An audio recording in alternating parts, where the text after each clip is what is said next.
Hello friends, welcome to my channel Raji Kalyan 9488. Egg పొరుటు అండి, ఎలా తయారు చేసుకోవాలో చూద్దాము. నా స్టైల్లో అందరిది ఒక్కొక్క స్టైల్ అండి.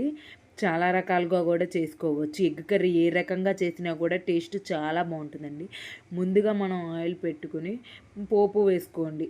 పోపు అంటే పచ్చిమిర్చి, కరివేపాకు, కొద్దిగా జీలకర్ర, ఇంక ఉల్లిపాయ వేసి బాగా ఫ్రై అవ్వనండి. అల్లం వెల్లుల్లి పేస్ట్ అప్పటికప్పుడు దంచింది వేయండి. బాగా దీన్ని బాగా ఫ్రై అవ్వనివ్వాలి. ఉల్లిపాయ మాత్రం త్వరగా మగ్గదు, అందుకని కొద్దిగా ఉప్పు వేసుకోండి, త్వరగా మగ్గిపోతుంది.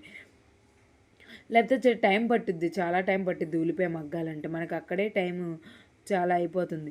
అందుకని చెప్పి మీరు కొద్దిగా ఉప్పు వేసారనుకోండి, త్వరగా మగ్గిపోతుంది. ఉప్పు, పసుపు వేసేసిన తర్వాత ఈ బాగా మగ్గిన తర్వాత, బాగా ఫ్రై అయిన తర్వాత మనకి ఎన్ని కోడిగుడ్లు కావాలంటే అన్ని కోడిగుడ్లు వేసుకొని, మనకి ఉల్లిపాయకి ఎన్ని పడతాయో అన్ని వేసుకుని బాగా మిక్స్ చేసి, గుడ్డు బాగా ఉడికిన తర్వాత కారం కూడా వేయండి. పిల్లలకి రోజు ఏదో ఒక రూపంలో 2 గుడ్లు మాత్రం కంపల్సరీగా ఇవ్వండి. గుడ్లలో చాలా పోషకాలు ఉన్నాయండి.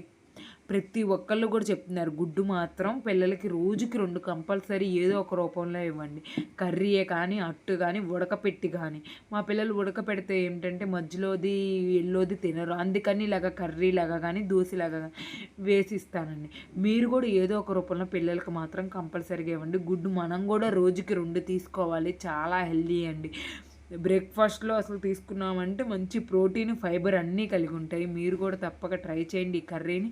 Please like, subscribe my channel.